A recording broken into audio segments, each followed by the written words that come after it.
Esperávamos condenação. A sentença de morte imediata. Recebemos o oposto. Uma marca divina de proteção absoluta.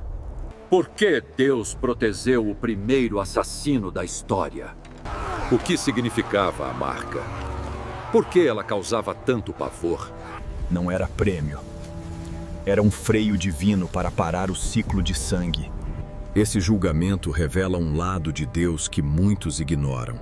Antes de continuar, deixa o like, se inscreve no canal e fica até o final, porque os detalhes que vêm agora quase nunca são explicados dessa forma. O julgamento de Caim. A marca que o protegeu de ser morto, não havia tribunal, não havia júri, não havia código penal escrito em pedra ou papiro. Mas houve julgamento.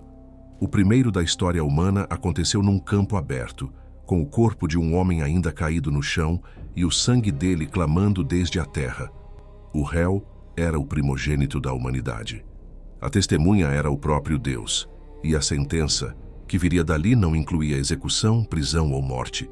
Incluía algo que ninguém esperaria: proteção. E o mais perturbador, essa proteção não foi dada a uma vítima, foi dada ao assassino. Para entender o que realmente aconteceu naquele campo, você precisa voltar ao início.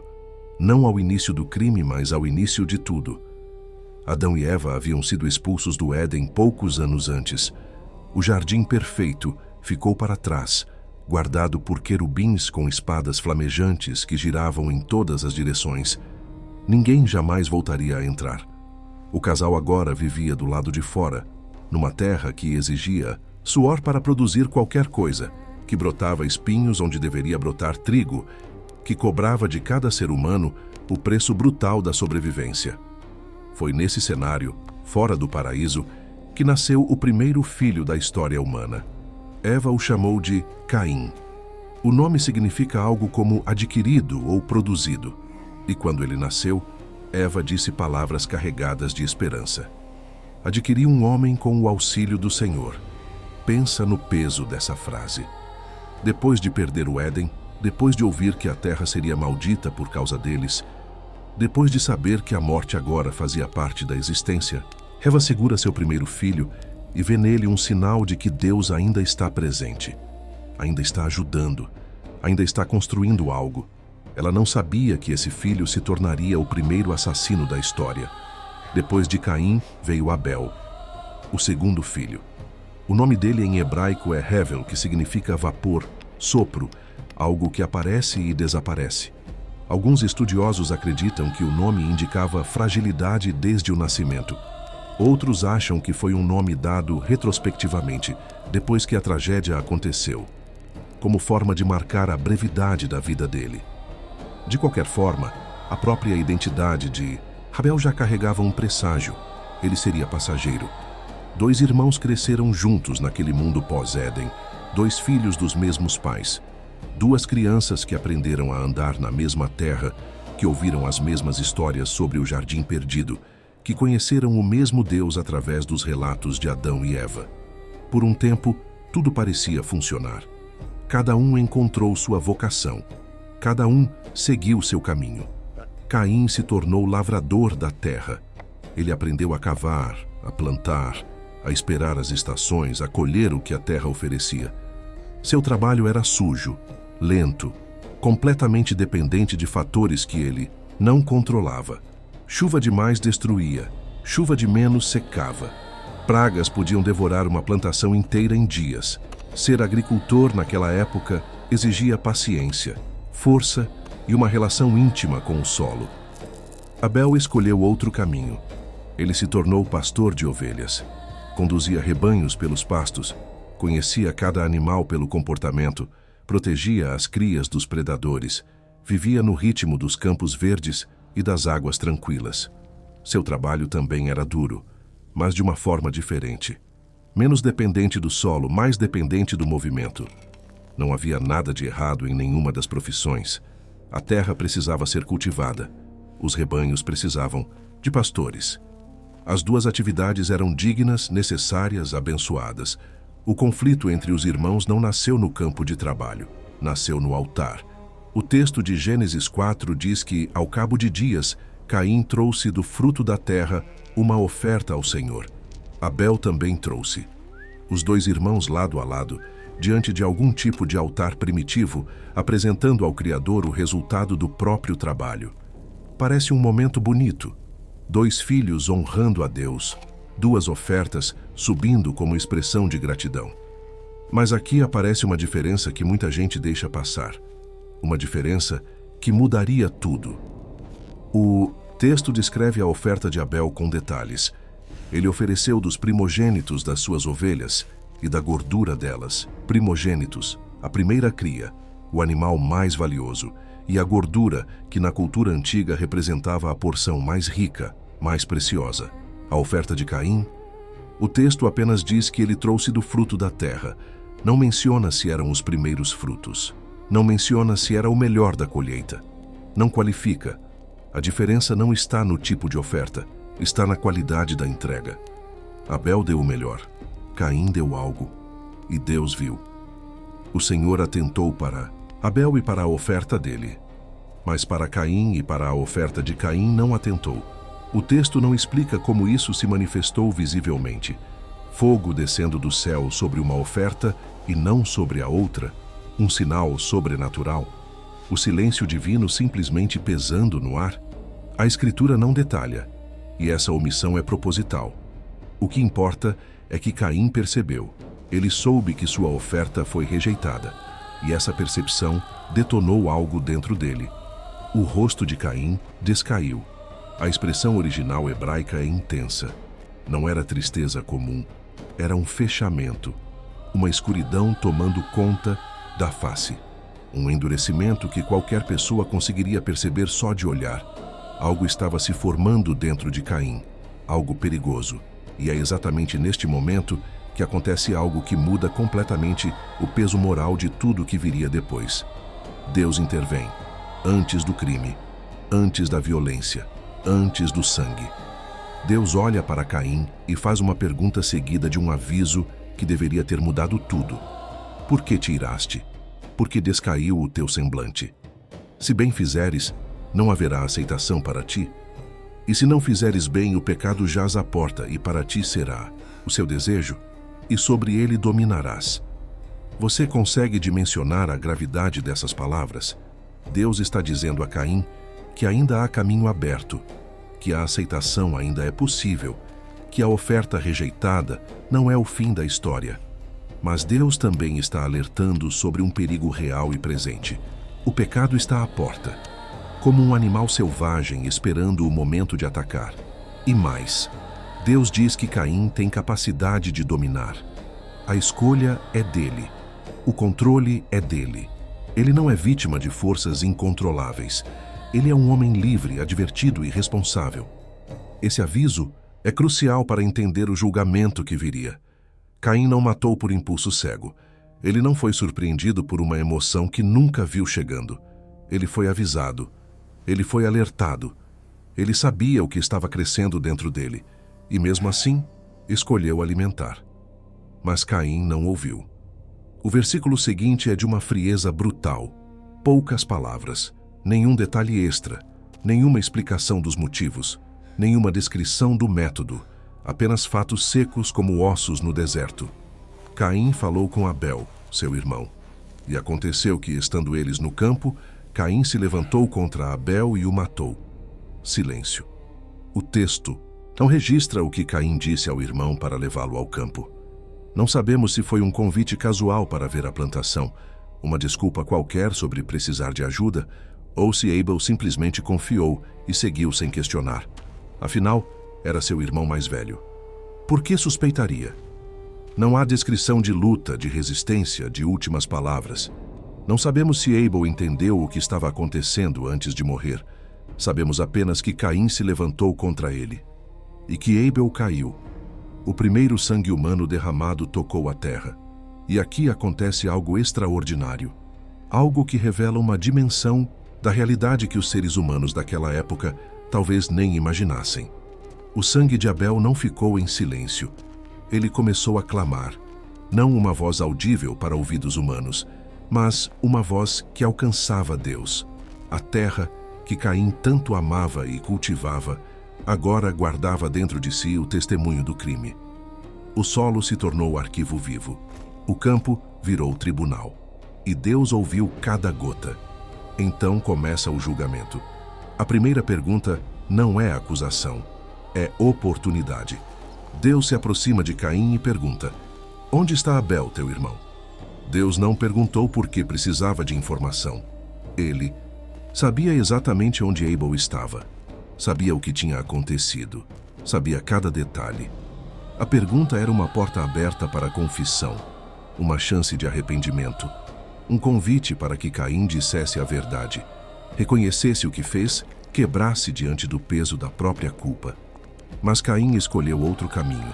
A resposta dele atravessou milênios e ainda ecoa: não sei. Sou eu o guardador do meu irmão? A audácia é impressionante. Diante do Criador do universo, diante daquele que vê todas as coisas, diante do único ser que poderia perdoar ou condenar, Caim mente. E não apenas mente. Ele devolve uma pergunta carregada de cinismo e desdém. Sou eu responsável por vigiar meu irmão? É minha obrigação saber onde ele está? A ironia corta fundo. Sim, Caim.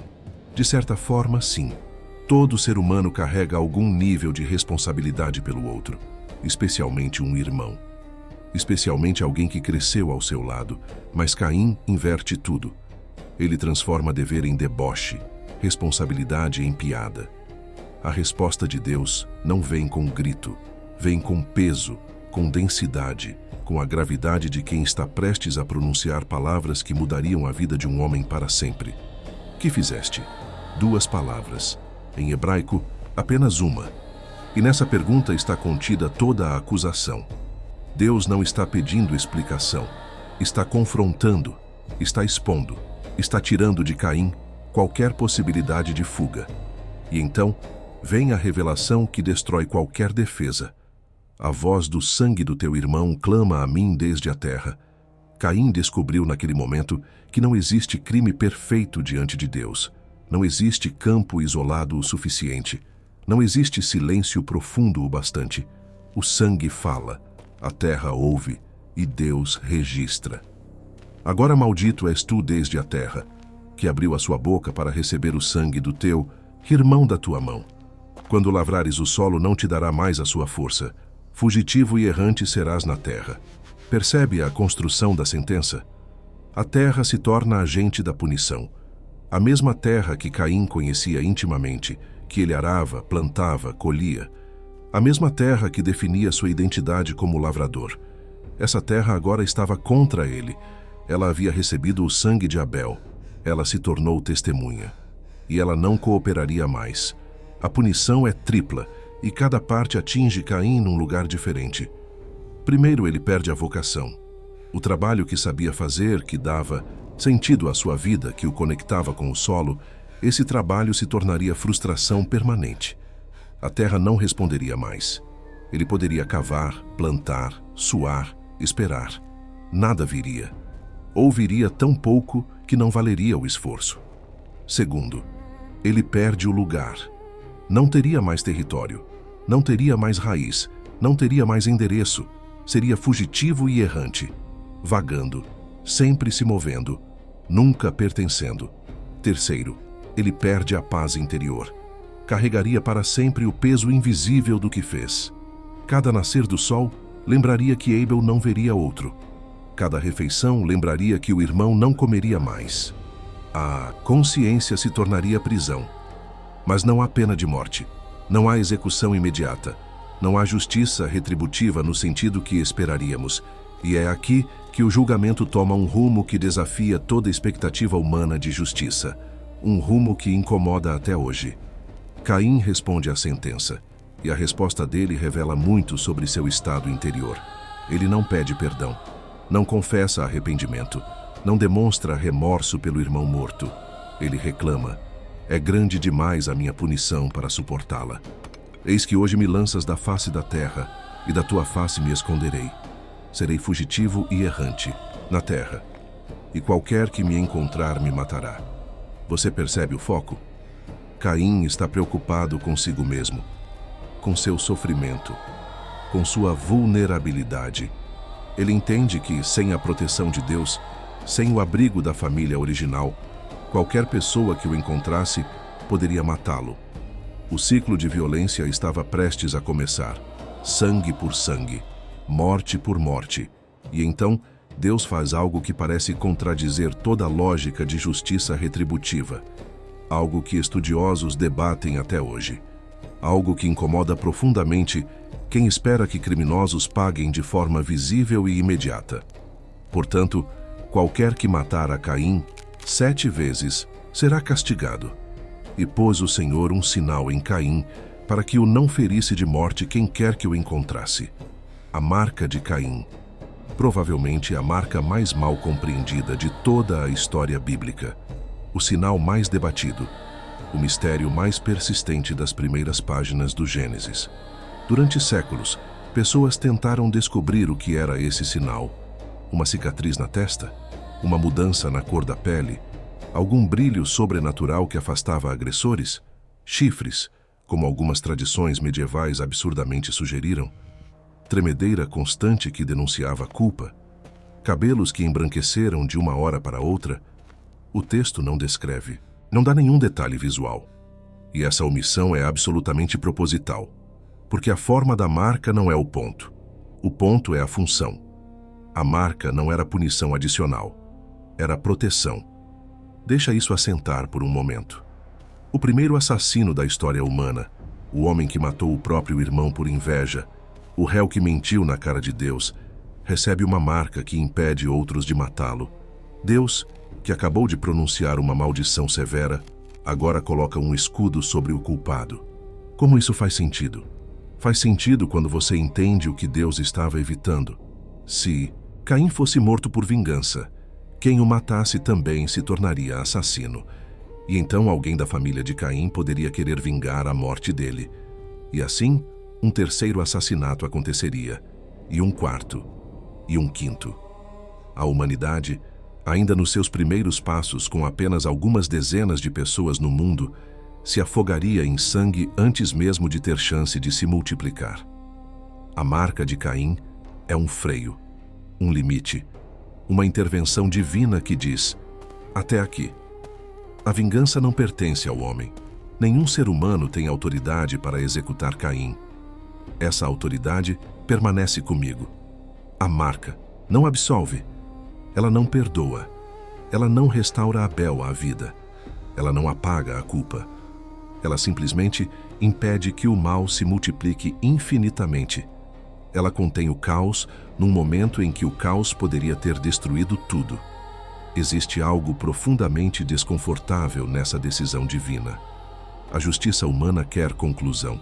Quer ver o culpado pagar de forma visível, imediata, proporcional. Olho por olho. Vida por vida. Mas a justiça divina, pelo menos nesse momento inicial da história, opera diferente. Ela prioriza a preservação sobre a retribuição. Ela escolhe conter o mal sobre satisfazer a vingança. E Caim partiu. O texto diz que ele saiu da presença do Senhor e habitou na terra de Nod, ao oriente do Éden. Nod em hebraico significa errância, vagueação. Até o nome do lugar reflete a sentença. Caim foi morar na terra do sem lugar, no território de quem não pertence a lugar nenhum. Mas aqui acontece algo que também surpreende, algo que mostra a complexidade da natureza humana, mesmo depois do pior dos crimes. Caim construiu. O texto diz que Caim conheceu sua mulher, ela concebeu e nasceu Enoque. E então Caim fez algo inesperado para um fugitivo amaldiçoado. Ele edificou uma cidade. Uma cidade inteira. Com estrutura, com organização, com permanência. E deu à cidade o nome do filho, Enoque. Como entender isso? O homem condenado a vagar, a nunca ter raiz, a ser estrangeiro em toda a terra, constrói a primeira cidade mencionada na Bíblia? Talvez seja exatamente por isso. Talvez Caim estivesse tentando criar artificialmente o que perdeu naturalmente. Ele não podia pertencer à terra que o rejeitou. Então, ergueu paredes que delimitassem um espaço seu. Ele não podia ter raiz no solo. Então fincou fundações em pedra. A cidade de Enoque é o monumento da teimosia humana. Não anula a maldição, não reverte o julgamento, mas tenta contornar, tenta criar uma nova realidade onde a antiga sentença perca poder e a descendência de Caim continuou. Geração após geração. O sangue do assassino correndo nas veias de centenas, milhares de pessoas. Enoque gerou Irade. Irade gerou Meujael. Meujael gerou Metusael. Metusael gerou Lameque. 7 gerações depois do primeiro assassino, a linhagem produziu um homem que protagonizaria outro momento sombrio da história primitiva. Um homem que levaria a violência a um novo patamar.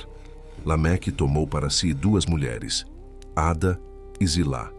Ele foi o primeiro polígamo registrado na Bíblia.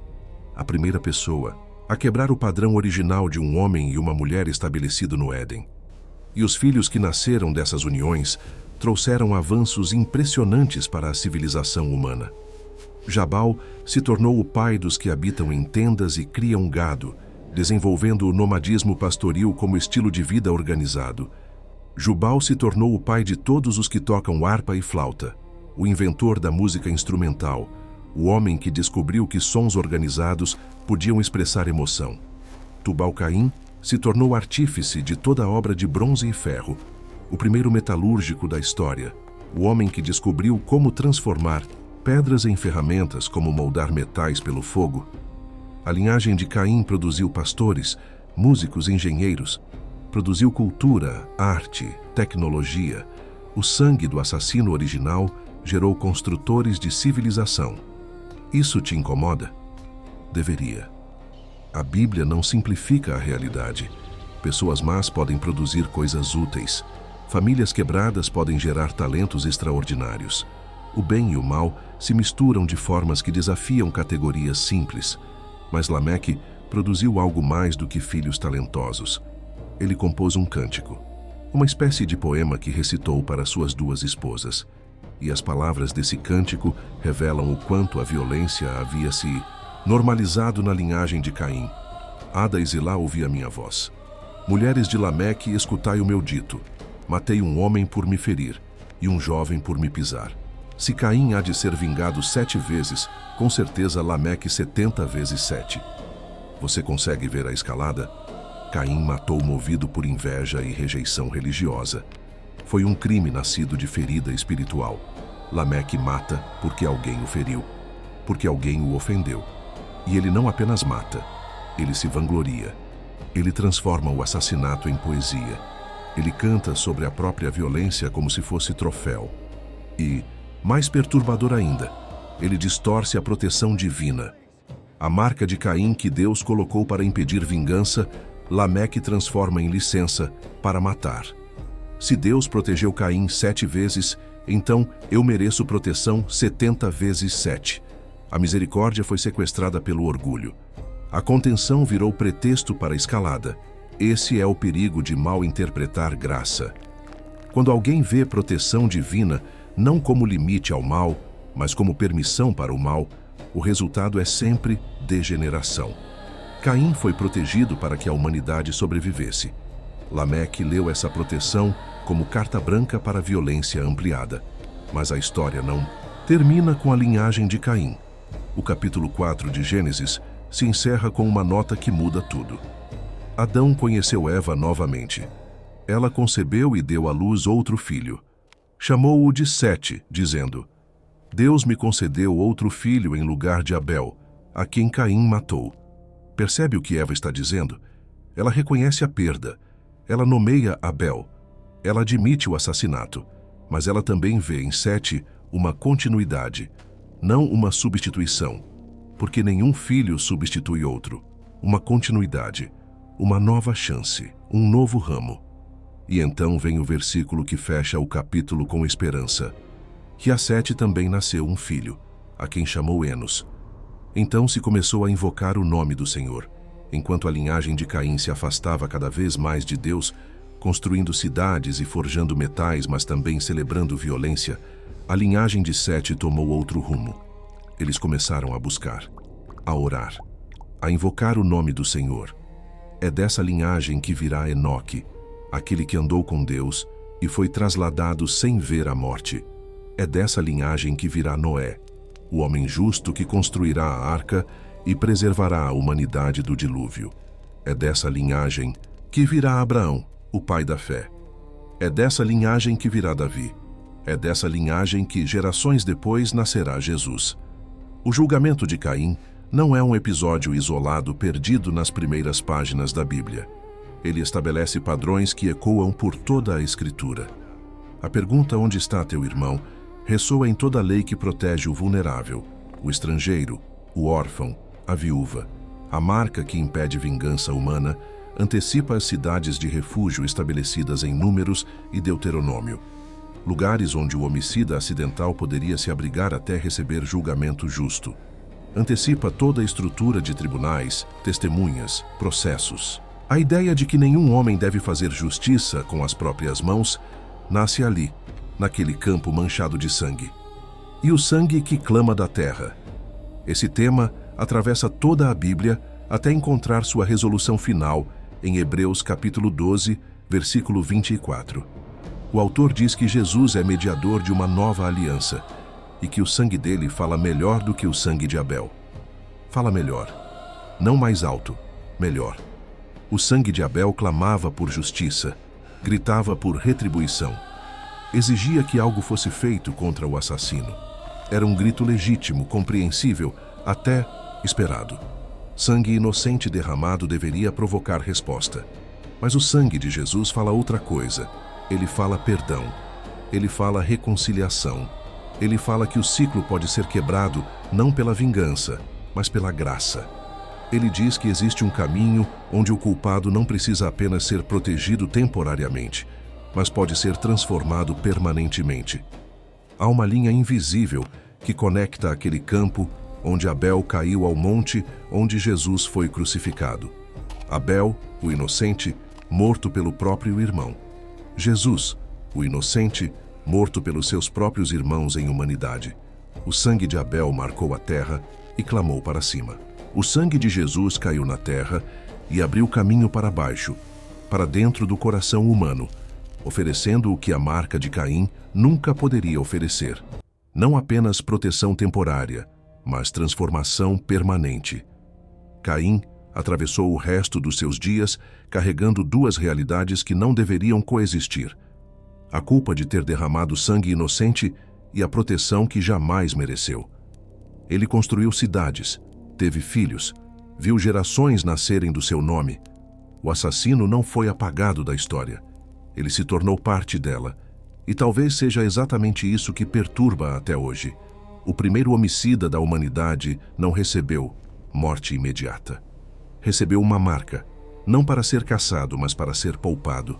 Não como absolvição, mas como limite. Um limite que dizia ao mundo nascente: a vingança não pertence ao homem. No fim, a marca de Caim nunca foi sobre Caim. Foi sobre o tipo de Deus que, mesmo diante do pior crime possível entre irmãos, escolheu conter o caos em vez de inaugurar uma cadeia infinita de sangue. A marca não justifica, ela interrompe. E nessa interrupção, antes de qualquer lei escrita, antes de qualquer tribunal humano, antes de qualquer código penal, já se podia ouvir um eco do que viria séculos depois. Misericórdia onde só se esperava juízo. O assassino viveu, a vítima ficou na terra, e Deus permaneceu soberano sobre ambos os destinos. Esse é o escândalo da graça que começa em Gênesis e só encontra explicação completa na cruz, onde o sangue que clama não pede mais vingança, pede reconciliação.